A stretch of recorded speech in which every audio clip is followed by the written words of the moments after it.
A graça e a paz do Senhor Jesus Cristo estejam com todos nós. Amém.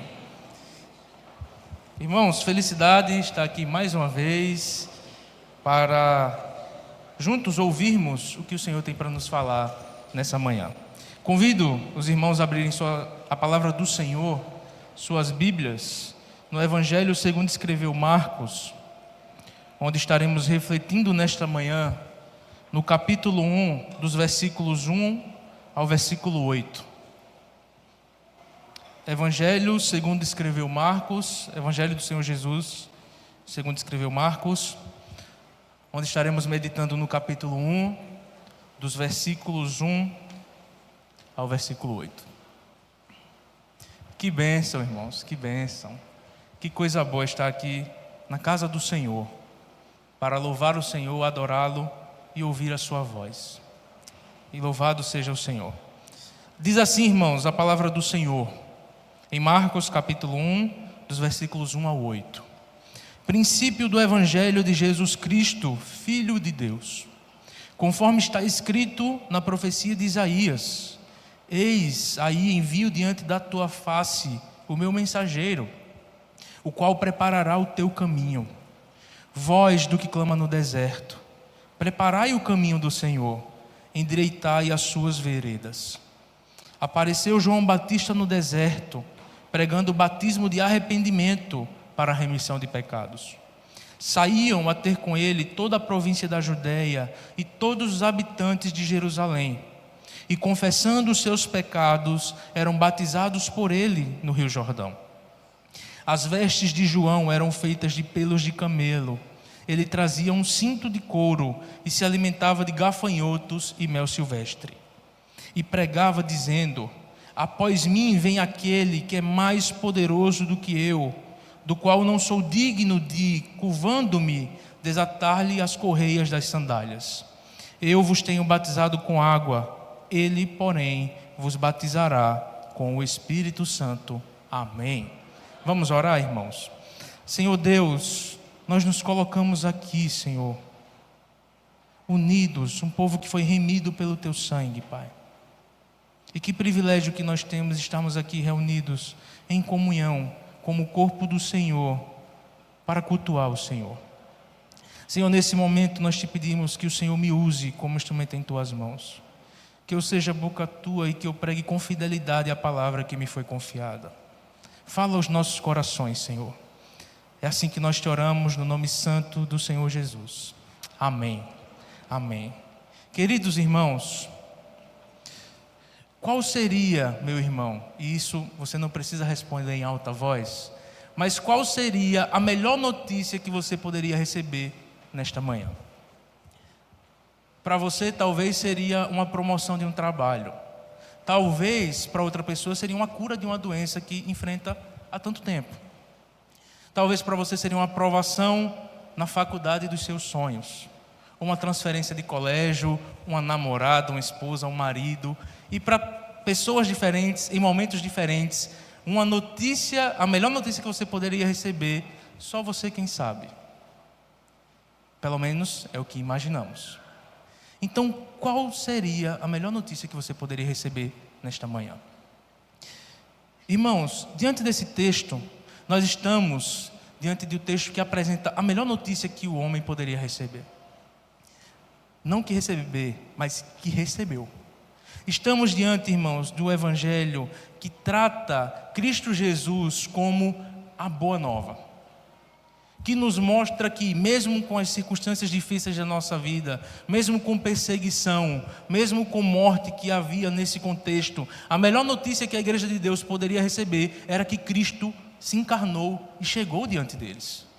E essa, irmãos, essa notícia é explicada nesse texto, que o Evangelho de Jesus Cristo é muito importante para a vida do homem. Mas não como qualquer boa notícia que traz uma esperança ao nosso coração, e quando a gente recebe essa boa notícia, a gente já quer outra, normalmente. Mas, irmãos, permanentemente essa notícia é a única boa notícia que pode tirar o homem da perdição e levá-lo para a salvação em Cristo Jesus. Então é nessa boa notícia, irmãos, que nós estaremos meditando nessa manhã. Volte os seus olhos para o versículo 1, primeiramente, que diz assim: princípio do Evangelho de Jesus Cristo. Mas note, meu irmão, o Filho de Deus, mas note que esse Evangelho, quando nós vamos ver nos versículos 1 ao 3, primeiramente, nós percebemos que o Evangelho retratado pelo evangelista Marcos, nessa passagem, ele não é um Evangelho que foi inventado por um humano. Não é um Evangelho que foi inventado ou contado por uma pessoa qualquer. Mas é um Evangelho que veio de uma pessoa, mas que foi antes profetizada pelo próprio Senhor Deus. Então, note comigo primeiramente, nós vamos perceber no versículo 1 que o Evangelho de Deus, o Evangelho de Cristo é o cumprimento das promessas. Então, vamos primeiro ver o versículo 1, irmãos, que diz assim: princípio do Evangelho de Jesus Cristo, Filho de Deus. Então, de forma maravilhosa, Marcos dá início a esse livro. Já no primeiro versículo de seu livro, ele mostra o assunto principal e prova para o seu público de quem ele está falando.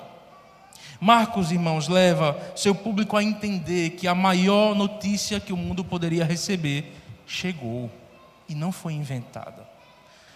E não era só uma notícia qualquer. Porque se você voltar os seus olhos para o versículo 1, você percebe de forma semelhante, que é um pouco semelhante a como foi escrita a criação do mundo no princípio. No versículo 1 de Gênesis, o que é relatado? No princípio Deus criou o quê? Os céus e a terra. Já aqui Marcos mostra que no princípio do Evangelho de Jesus Cristo, o Filho de Deus. Então o que Marcos está querendo nos falar é que o Evangelho de Cristo Jesus, a vinda de Jesus, a boa nova que Jesus veio trazer, não é uma notícia menos significativa do que a criação do mundo, irmãos. O que Marcos está querendo nos mostrar é que uma nova criação estava diante do povo de Deus nesse momento. Para Marcos, a introdução de Jesus não é menos grandiosa que a criação do mundo. E o que é que significa a palavra evangelho? A palavra de evangelho para nós hoje ficou conhecida somente como um gênero literário da Escritura, que são os 4 primeiros livros do Novo Testamento. Mas nesse tempo, irmãos, o significado era uma boa nova. Normalmente, uma boa nova atrelada a uma vitória no campo de batalha. Como, por exemplo, quando a gente vê em 1 Samuel, no capítulo 31, nos versículos 9, diz assim: quando os filisteus derrotaram as tropas de Saul no monte Gilboa, enviaram mensageiros por toda a terra dos filisteus para proclamar a notícia, evangelho, no meio do seu povo. Então, o mensageiro que leva esse relato ao povo, e a gente vê também em 2 Samuel, no capítulo 4, no versículo 10, é o portador do evangelho, da boa notícia. E para termos ideia, irmãos, quando César Augusto nasce nesse tempo, foi proclamado que César Augusto era o evangelho que o mundo recebeu. Porque o imperador era tido como um deus. E seu aniversário mostrava o início das boas novas para o mundo. Então Marcos não tira isso de qualquer lugar. Marcos olha para o contexto da sua época e fala: pessoas afirmam que César é a boa notícia que nós poderíamos receber. Mas eu afirmo que a melhor notícia que poderíamos receber é Jesus. Marcos ensina, indo na contramão de todos os romanos que ali estavam, que a boa nova que o mundo poderia receber, a melhor boa nova, e a única que importava, era a notícia que Deus, em Jesus Cristo, que Deus habitava em Cristo Jesus, e além dessa não havia nenhuma outra, irmãos. Mas e por que o mundo precisava de uma boa nova? É o que poucas vezes a gente se pergunta. O evangelho caiu no uso comum da nossa vida, que a gente nem se pergunta o porquê que eu precisava ser salvo, ou o porquê que Cristo precisava vir ao mundo. Por quê? Irmãos, o mundo estava caminha, na verdade, para as trevas. O povo de Deus estava no silêncio profético de 400 anos, até aqui. Então era um povo que esperava o Messias chegar. Era o povo que esperava o seu Senhor chegar para tirar das mãos o Império Romano e libertá-los de mais um cativeiro. Se bem que não foi bem assim. Mas note, meu irmão, que o mundo precisava de salvação, estava caminhando para as trevas. Mas aquele profeta que é prometido em Deuteronômio, aquele profeta que é tantas vezes prometido no Antigo Testamento, que viria de Adão, que esmagaria a cabeça da serpente, em Gênesis 3,15, ele enfim chegou. E chegou, e não é qualquer pessoa, irmãos. Tanto é que Marcos continua, princípio do evangelho de quem? Esse evangelho não é só uma mensagem, não é uma coisa, mas é uma pessoa. Evangelho de Jesus Cristo. Jesus, que significa Deus é salvação, assim como Josué significa. Mas também ele é mostrado como Cristo e o Filho de Deus. Então Jesus, que significa Deus é salvação, é aquele que veio como Messias para salvar o seu povo. E ele não é qualquer pessoa, não é um profeta, não é uma pessoa qualquer, mas ele é o próprio Deus.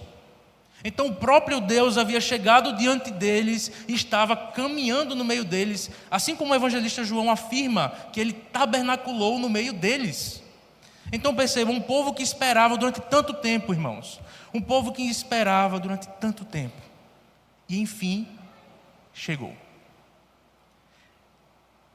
o Salvador, chegou o Senhor Jesus, chegou o nosso Deus. Nós que estávamos caminhando para a perdição, o Senhor Jesus chega e muda a nossa trajetória, e louvado seja o seu nome. E Marcos fala, princípio do evangelho de Jesus Cristo, Filho de Deus. Mas ele continua, olha para o versículo 2, que diz assim: conforme está escrito na profecia de Isaías: eis aí, envio diante da tua face o meu mensageiro, o qual preparará o teu caminho. Voz do que clama no deserto, preparai o caminho do Senhor, endireitai as suas veredas. Então note que esse evangelho não foi uma coisa inventada pelo evangelista Marcos, mas ele diz conforme está escrito. O que Cristo veio fazer ao mundo, irmãos, não foi nada de surpresa, mas todos os profetas Deus havia usado para relatar de como Deus estaria no meio do seu povo e viria trazer a salvação. Mas note que antes desse evangelho chegar, Marcos afirma, conforme foi escrito na profecia de Isaías, que precisava uma coisa acontecer ainda. E que coisa era essa? Que ele enviaria um mensageiro que prepararia o caminho do Senhor. Que era uma voz que clamaria no deserto. Clamaria o quê? Preparai o caminho do Senhor, endireitai as suas veredas. Então temos, irmãos, uma mistura de citações de Êxodo 23:20, Malaquias 3:1 e Isaías 43, que tinham exatamente o papel de comprovar que o anúncio já existia. Cristo chegaria depois de um mensageiro que seria enviado antes dele para preparar o caminho. Mas qual é a função de preparar o caminho, irmãos? Lembra que nessa época, antes de um rei se transportar de uma cidade para outra, de um caminho para outro, ia sempre um servo do rei observar o caminho para ver se era possível do rei passar nesse caminho. E se não fosse, iam mandar os seus servos preparar o caminho do Senhor para então o rei poder passar por esse caminho. E essa é justamente a função desse mensageiro que viria no deserto. Ele viria preparar o caminho para que essa maior boa notícia chegasse diante desse povo. Então a citação, irmãos, ainda tem o efeito de ligar o ministério de Jesus com o Antigo Testamento. Então note, a nossa fé não é baseada numa invenção, irmãos. A nossa fé não é baseada numa revelação que eu tenho, mas o próprio Deus se revelou em algo que já estava escrito por Ele mesmo. A nossa fé é baseada, irmãos, numa escritura. Ela não dá base para eu dizer o que a escritura não diz. Ela não me dá base para eu inventar aquilo que eu quero, para eu adorar o Senhor da forma como eu quero. Não, Deus revela como quer ser adorado. Então note que toda a nossa fé é baseada naquilo que Deus já havia revelado. Então Deus enviaria um mensageiro, prepararia o caminho, clamaria no deserto. Mas ele tem uma mensagem profunda que é: preparem o caminho, se endireitem as suas veredas. Irmãos, isso é tão significativo para nós. Porque muitas vezes, irmãos, a gente acha que saber o que é o Evangelho, ou estudar sobre o Evangelho, é somente para novo convertido. A gente acha que você conhecer o Evangelho é somente para novo convertido. Alguém pergunta: mas por onde eu começo a ler a Escritura? Começa por Marcos. Mateus não, vai por Marcos, que é um pouco mais fácil. Lucas ou alguma coisa. E poucas vezes nós, como crentes maduros, voltamos a estudar com profundidade de fato quem foi Jesus. O que ele revelou na sua palavra, o que o Evangelho, que é rico em detalhes, nos ensina sobre ele. Mas o Evangelho é importante tanto para o ímpio, como para o crente. O Evangelho é usado tanto para converter pecadores, irmãos, mas também para edificar os crentes. Porque afinal, todos nós precisamos de transformação diariamente. Todos nós precisamos da graça do Evangelho de Jesus Cristo, o Filho de Deus. Nunca, irmãos, estaremos satisfeitos, ou nunca deveremos estar satisfeitos como estamos espiritualmente. Mas, nos versículos 4 ao 6, Marcos vai falar quem foi esse mensageiro que veio antes de Jesus. Então, nós vemos também que o Evangelho, nos versículos 4 ao 6, ele exige de nós arrependimento dos pecados. Volte seus olhos, irmãos, para os versículos 4 ao 6, que diz assim: E apareceu João Batista no deserto, pregando o batismo de arrependimento para a remissão de pecados. Saíam a ter com ele toda a província da Judeia e todos os habitantes de Jerusalém, e confessando os seus pecados, eram batizados por ele no Rio Jordão. As vestes de João eram feitas de pelos de camelo. Ele trazia um cinto de couro e se alimentava de gafanhotos e mel silvestre. Então, o mensageiro que seria enviado antes do Evangelho chegar, João Batista.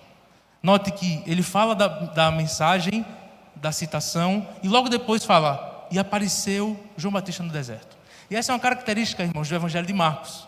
Sempre ele fala: e apareceu, e logo aconteceu isso.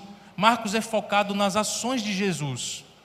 É como se fosse um filme de ação, que é algo focado nas ações e não nos discursos, como o Evangelho de João, por exemplo.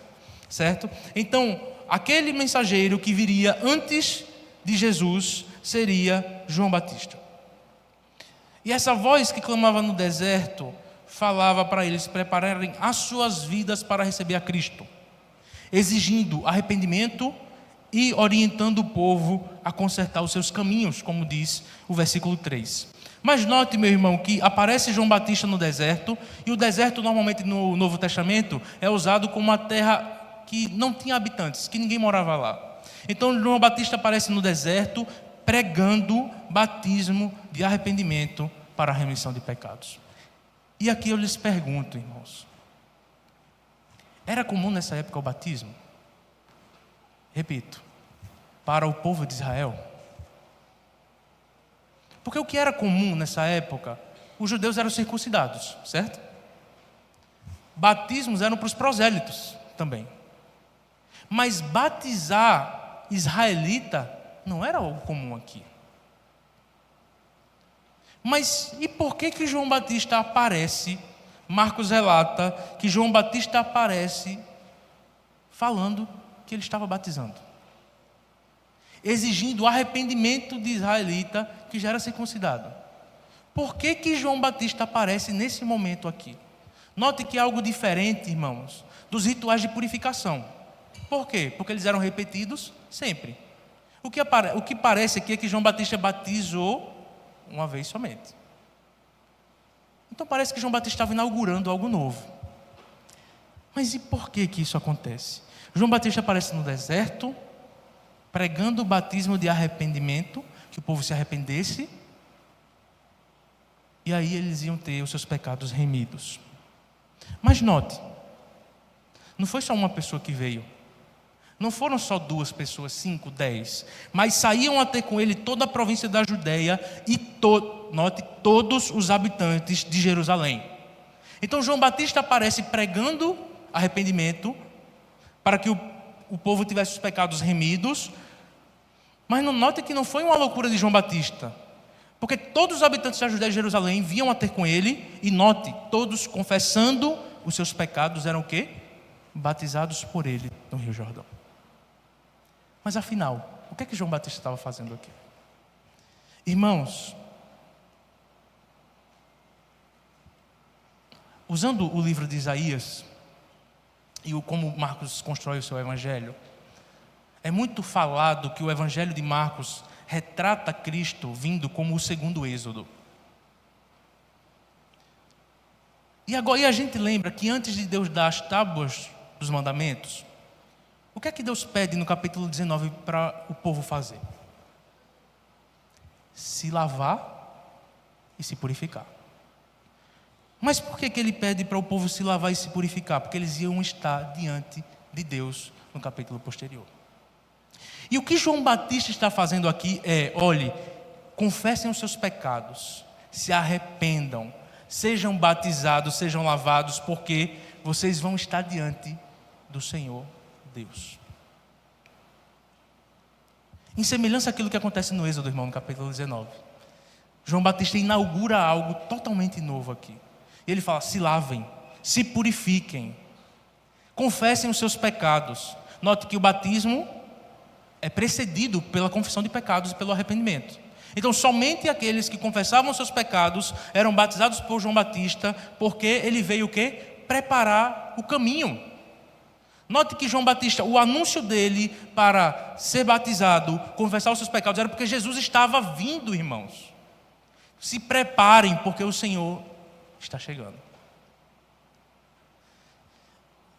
E todos da Judéia, e todos de Jerusalém, confessavam seus pecados e eram batizados por ele no Rio Jordão. Irmãos, e vale o questionamento a nós. Como estamos nos preparando para estar diante do Senhor? Claro, se estamos aqui, partimos da premissa que nós fomos comprados pelo Senhor Jesus. Que o Senhor Jesus, através do seu sacrifício, nos alcançou, nos salvou, nos remiu. É verdade. Cristo já nos fez santos. É verdade, irmãos. Mas como nós estamos nos colocando diante do Senhor dia a dia? Como nós estamos chegando diante do Senhor dia a dia? Se é que estamos chegando. Como estamos lendo a palavra do Senhor? Como eu estou me enchendo do Espírito Santo? Como, se eu tenho lido ou não a palavra do Senhor? Como eu tenho me preparado para estar no culto, oferecer o culto ao Senhor? Como eu estou me preparando para participar dos sacramentos, como meu irmão? Note que o que João Batista fala é, olhe, se arrependam, sejam batizados, sejam purificados, porque Cristo está chegando. E nós estamos na espera de Cristo Jesus. Como sua noiva que se adorna para o seu noivo, nós estamos esperando Cristo Jesus. E Jesus afirma que ele virá como um ladrão, de forma inesperada. Mas como é que nós estamos nos preparando para a vinda do Senhor? E meu irmão, e essa pergunta é uma coisa que fala primeiro comigo. Como eu estou me preparando para o encontro com o Senhor Jesus? Será que eu tenho amado a palavra do Senhor? Será que eu tenho meditado? Será que eu tenho prazer na lei do Senhor e medito nela de dia e de noite? Será que eu tenho me colocado diante do Senhor e falo, Senhor, eis-me aqui, Senhor? E aquilo que eu perguntei da boa nova no início, irmãos, é porque nos parece que muitas vezes nós estamos gastando nossas energias em tantas coisas aqui nesse mundo. Mas para buscar o Senhor nós oferecemos somente o tempo que nos resta. E se é que nos resta?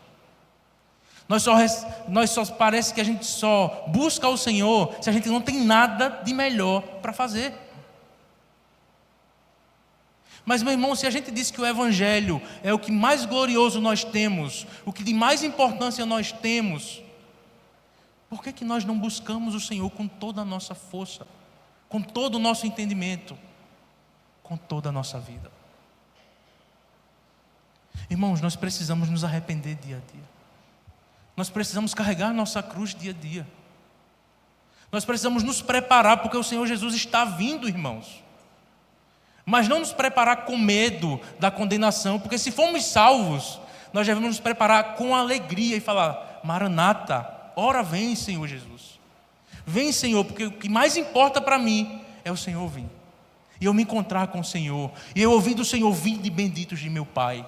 E ali eu estarei com o Senhor eternamente.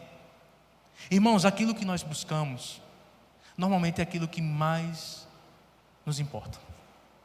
No que nós colocamos mais a nossa energia, é normalmente aquilo que é de mais valor ao nosso coração e à nossa vida. O que é, meu irmão, que você tem buscado com mais importância na nossa vida, com mais urgência? Qual é aquela boa notícia que você ficaria em paz se recebesse hoje?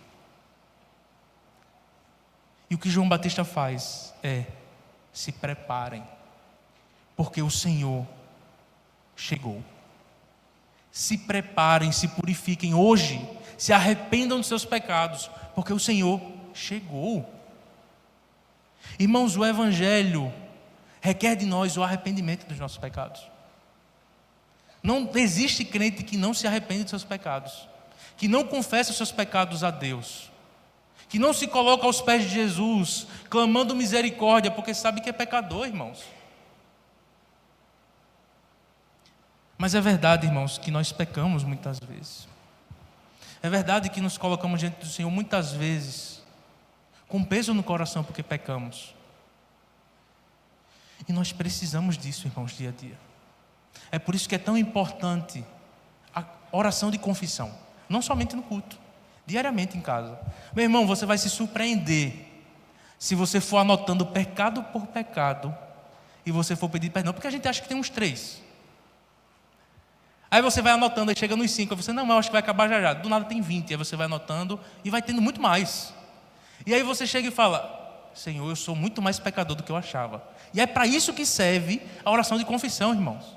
É porque você está diante de um Deus que é totalmente santo, um Deus que é grande, e que você é tão pecador que não merecia estar onde está. E por isso, nós precisamos confessar dia a dia os pecados ao Senhor. Faça esse exercício. Anote, vá anotando seus pecados e ore ao Senhor que você vai ter uma surpresa. Uma surpresa boa, claro, porque você vai se arrepender dos seus pecados, mas uma ruim, porque você é muito mais pecador do que você acha que é. E é verdade, meu irmão. Então, João Batista aparece preparando o caminho. João Batista aparece pregando o batismo de arrependimento, igual no Êxodo, para o povo se lavar e se preparar, porque o Messias tão esperado chegou. E também, irmãos, no versículo 6, diz: as vestes de João eram feitas de pelos de camelo. Ele trazia um cinto de couro e se alimentava de gafanhotos. Então, uma vestimenta tão incomum, mas por que afinal que João se vestia assim? Irmãos, a vestimenta de João lembra um profeta. Um profeta, em 2 Reis, no capítulo 1, versículo 8, o profeta Elias, que se vestia da mesma forma que João. E que é profetizado nos profetas dizendo que viria Elias. O Elias escatológico viria, e então o Messias viria também. Isso é falado também em Zacarias, no capítulo 13, no versículo 4, por exemplo. Então, esse Elias que viria é o próprio João que Jesus fala posteriormente. Então, João, o Elias escatológico estava sendo esperado, chegou. João, aquele que iria preparar o caminho do Senhor. Mas note, irmãos, que João tinha uma mensagem muito importante também. Ele não só fala a respeito de pregar o arrependimento, ele não só fala para as pessoas se prepararem para a vinda de Jesus, mas note que no versículo 7 ao 8, o Evangelho também revela o poder de Deus. Note o que João diz. Então João prega batismo de arrependimento, as pessoas confessam os seus pecados, são batizadas, mas a mensagem de João não para por aí. Porque João olha para esse povo e diz: olhe, após mim, vem aquele que é mais poderoso do que eu, do qual não sou digno de, curvando-me, desatar-lhe as correias das sandálias. Eu vos tenho batizado com água, ele, porém, vos batizará com o Espírito Santo. Então note, irmãos, que a mensagem de João não é só chamar o povo ao arrependimento, mas a mensagem de João é apontar para aquele que viria, para o rei que viria diante deles, que era muito mais poderoso do que ele, porque ele só era o servo que estava trazendo a mensagem.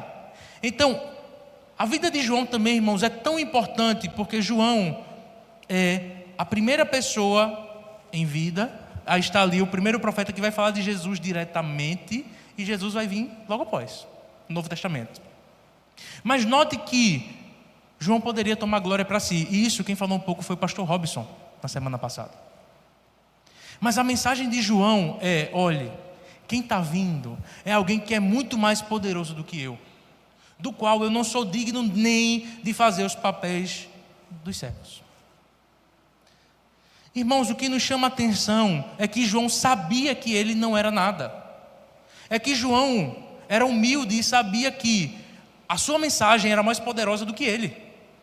A mensagem que ele trazia do rei que viria tinha muito mais poder do que ele, que afinal era só um servo. E o que a gente vê, irmãos, hoje, muitas vezes, até nós mesmos, às vezes quando a gente prega o Evangelho de Cristo Jesus, parece que a glória é nossa. Parece que muitas vezes a gente fica numa disputa de glória para ser nossa. De eu converti tal pessoa, eu discipulei tal pessoa, essa pessoa veio para o Evangelho através de mim. Mas, meu irmão, tudo é pelo poder do Senhor. Nada é por nós. Note que nós somos instrumentos, e é Cristo quem faz tudo.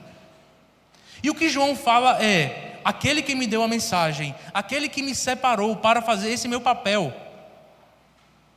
aquele que vem é muito mais poderoso que eu. Ele vai fazer coisas que são impensáveis para mim. Ele vai fazer coisas que eu nem chego perto. Que é o quê? Olhe, eu não sou digno primeiro nem de desatar as correias das sandálias dele. Que era quando um convidado chegava na casa de alguém, de um judeu, o servo se abaixava, tirava as sandálias e lavava os seus pés. Então João fala: olhe, diante desse que está vindo, eu não sou digno nem de fazer isso. Eu não sou digno nem de tirar as sandálias dele. E ele continua, irmãos, e ele fala: porque também note que eu tenho batizado vocês com água, mas esse que vem vai batizar vocês com o Espírito Santo. Então note que João reconhece o seu papel. Note que João, com humildade, sabendo do seu papel, ele sabe que ele só veio preparar o caminho porque ele não era o rei. João sabia que o mais importante era aquele que viria após ele. Porque tudo que João fez, o batismo de João, foi só um sinal externo do que Deus já havia operado no coração desse povo. Mas o que Cristo faria em Atos, no capítulo 2, era derramar o Espírito Santo no povo. Cristo viria selar o seu povo com o seu Santo Espírito. Cristo é o único, irmãos, que tem esse poder. Cristo é o único que salva o pecador. Cristo é o único quem separa o seu povo, quem morreu pelo seu povo, que o seu sangue e a sua obra redentora salvou o pior pecador e traz para a sua maravilhosa luz. Cristo é o único que pode fazer isso. Não é você e não sou eu. Mas o que nós fazemos? Nós pregamos esse Cristo. Nós testemunhamos sobre esse Cristo. Porque se Cristo salva, eu testemunho justamente Cristo Jesus. Eu não testemunho o que eu fiz, o que eu posso fazer. Se é nada, eu não posso fazer nada. Mas eu testemunho esse Deus que é poderoso, meu irmão.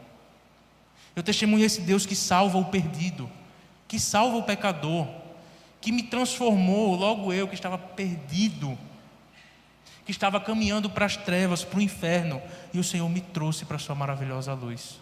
Só Cristo Jesus, irmãos, pode fazer isso. Então, irmãos, diante desses versículos 7 e 8, nós devemos reconhecer o nosso papel no reino. Nunca o nosso papel será o do cabeça, porque nós somos instrumentos, nós somos partes do seu corpo. Cristo nos deu o privilégio, meu irmão, de participar do seu corpo. Mas nunca o nosso papel vai ser salvar o pecador, vai ser condenar aquele que nós achamos que não é digno da graça de Deus. E note que a gente faz muito isso, né? A gente olha para uma pessoa e fala: essa pessoa não merece não. Eu acho que essa pessoa é incrédula. Eu acho que essa pessoa não se converteu. Claro, dos frutos a gente conhece as árvores, o próprio Jesus diz. Mas esse papel não é nosso. Cristo diz que vai deixar crescer o joio e o trigo, e que Ele mesmo iria separar no final. Então note, meu irmão, não é um papel nosso. Mas qual é o nosso papel? Assim como João Batista, é fazer o quê? Testemunhar, preparar. Mas também, irmãos, o que eu chamo a atenção é que a gente pode olhar para esse texto e a gente pode falar: não, nós temos que ser igual João Batista. Às vezes a gente faz isso, o que não está errado. Mas, irmãos, o foco desse texto é falar da grandiosidade daquele que vem. Porque João Batista só soube disso, do seu papel, porque existia Cristo Jesus. Então o texto está falando da grandiosidade de Jesus o Cristo, que é o Evangelho. Note, o Evangelho não é João Batista. O Evangelho não é se parecer com João Batista. Mas o Evangelho é Cristo Jesus que veio ao mundo para salvar o pecador. Esse é o Evangelho, meu irmão. João Batista só pregou aquilo que lhe foi confiado. E nós devemos testemunhar aquilo que nos foi confiado, que é o Evangelho de Jesus Cristo. Então, meu irmão,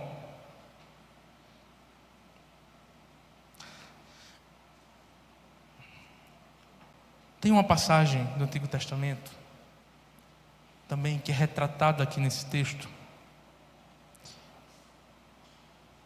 em Ezequiel, no capítulo 36, no versículo 26 e 27, que diz assim: dar-vos-ei coração novo, e porei dentro de vós espírito novo. Tirarei de vós o coração de pedra, e vos darei coração de carne. Porei dentro de vós o meu espírito, e farei que andeis nos meus estatutos, guardeis os meus juízos, e os observeis. Então note que quem está falando isso é Deus, irmãos. É Deus quem dá coração novo. É Deus quem coloca um espírito novo. É Deus quem tira o coração de pedra e dá um coração de carne. É Deus quem põe no seu povo o espírito e faz com que o seu povo ande nos seus estatutos, guarde os seus juízos e observe também a sua lei. Então João Batista veio falar desse Deus. João Batista teve o privilégio de ser o primeiro pregador das boas novas sobre Jesus. Ele veio preparar o caminho, irmãos. Então nós olhamos para esse texto e nós nos perguntamos alguma coisa. O que é de mais importante para a nossa vida? O que mais importa para nós é o Evangelho. A maior boa nova da nossa vida é que Cristo nos resgatou, é que Cristo nos salvou. A segunda é como eu tenho me preparado para estar diante do Senhor. Como eu tenho me colocado, irmãos, diante do Senhor para estar diante dEle. Como nós temos aguardado e esperado a vinda do Senhor Jesus, que é retratado como um dia glorioso do seu povo. Como é que nós estamos nos preparando? Nós estamos confessando os nossos pecados dia a dia? Nós estamos nos arrependendo dos nossos pecados? Porque muitas vezes parece que nós louvamos os pecados que fazemos. Nós temos prazer em mostrar nas redes sociais. Nós fazemos questão muitas vezes de mostrar. Irmãos, e como tem sido o nosso testemunho diante do Senhor? a nossa importância, nós temos dado valor e temos dado a real grandiosidade para Cristo Jesus.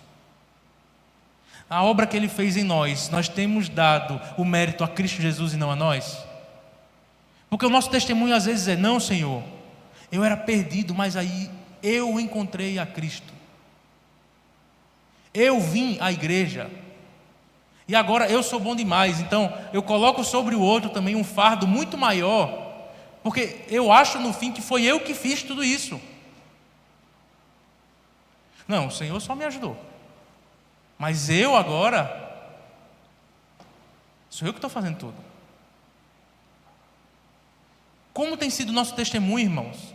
E muitas vezes nosso testemunho a gente fala mais de nós do que Cristo fez em nós. Então como é que nós temos vivido? E João fala: olha, está vindo. Eu estou preparando só o caminho, mas está vindo aquele que vocês devem olhar. Está vindo, inclusive é o que ele faz. Quando Cristo chega, ele pega 2 discípulos dele e fala: eis o Cordeiro de Deus, vão. E eles vão seguir Jesus. Então João sabia e conhecia qual era o seu papel. E qual é o seu papel no reino, meu irmão?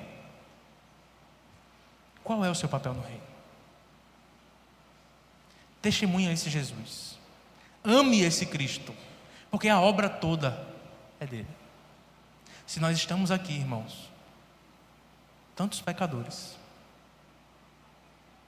que foram remidos pelo Senhor, que foram comprados pelo precioso sangue de Cristo Jesus, famílias que foram resgatadas pelo sacrifício de Cristo na cruz do Calvário e que estão aqui, que fomos santificados, mas não plenamente ainda, que fomos glorificados, mas não plenamente, que fomos justificados, mas que continuamos pecando. Qual tem sido o nosso papel? Eu tenho testemunhado como deveria? Como está na minha casa? Eu tenho testemunhado na minha casa? Para os meus vizinhos? Para os amigos de trabalho? Eu tenho vivido esse evangelho? Eu tenho me arrependido diariamente?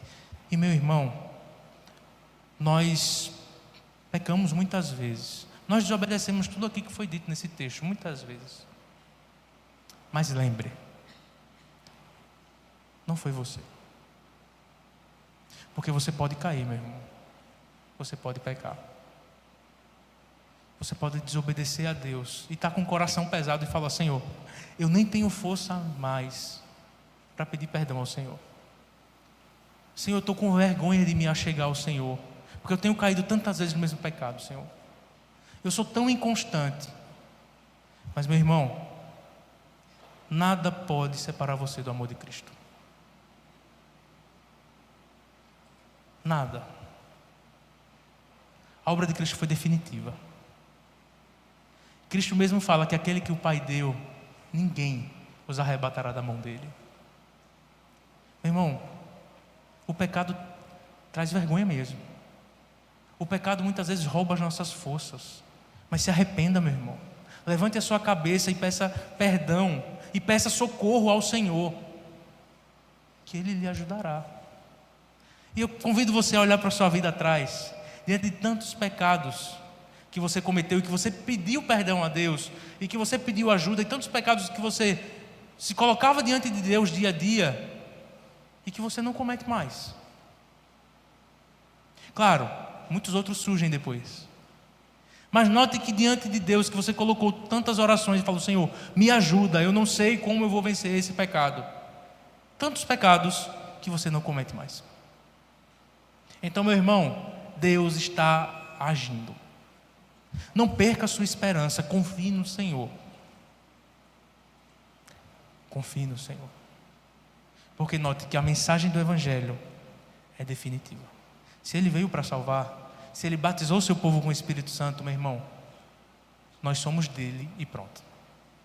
Mas nós temos o dever de nos santificar, é verdade. Mas nós vamos cair, nós vamos tropeçar.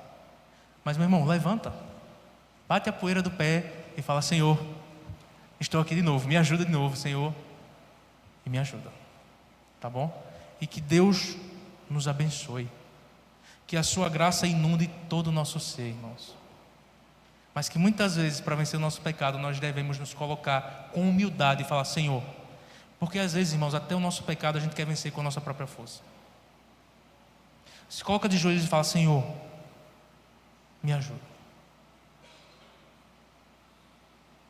Que Deus te abençoe e que Deus faça resplandecer o seu rosto sobre nós. Amém. Vamos orar, irmãos? Senhor Deus, Deus de toda graça, Deus de misericórdia, Senhor, nós somos gratos pelo privilégio que temos de estarmos aqui, Senhor, diante do Senhor e apresentar diante do Senhor, Pai, os nossos pecados, Senhor, que necessitamos, Senhor, da Tua graça diária, necessitamos, Senhor, da Tua poderosa mão sobre nós, necessitamos da graça do Santo Espírito, Senhor. Senhor, muito obrigado porque o Senhor nos batizou com o Teu Santo Espírito, porque o Senhor derramou sobre o Teu povo o Espírito Santo, do qual o Senhor disse que é o outro Consolador. Senhor, muito obrigado, porque a maior notícia que o Teu povo poderia receber quando estava andando em trevas era que o Senhor veio para salvar-nos. Senhor, o Senhor tem sabido, Senhor, da luta de cada pessoa aqui, de cada família, de cada tentação, Senhor, de cada luta contra o pecado. O Senhor conhece, Pai, o mais íntimo do nosso ser, as nossas angústias, os nossos medos, as nossas quedas, os nossos tropeços. O Senhor sabe, Pai. Senhor, que nós nos colocamos diante de Ti, de joelhos, humilhados, Senhor, pedindo o Teu socorro, pedindo o Teu amparo, Senhor, porque o Senhor prometeu que estaria conosco, Senhor. E muitas vezes, Pai, essa mensagem foge da nossa mente nos momentos de pecado. Que nós nos apeguemos às Tuas promessas, que nós tenhamos que a certeza esteja cada vez mais firme no nosso coração, que a gente sofre aqui, mas é tudo por enquanto, porque o Senhor está voltando, Pai. Obrigado, Senhor, porque o Senhor habita em nós, porque o Senhor está no meio dessa igreja, no meio do Seu povo, porque o Senhor nos ama com amor incondicional, e que nada, Senhor, nada nos separará do Teu amor. Obrigado, Pai, pelo privilégio que é servir ao Senhor e de ser chamado de Teu Filho. Muito obrigado, Pai. É assim que Te oramos e Te agradecemos, no nome santo e precioso do Senhor Jesus. Amém.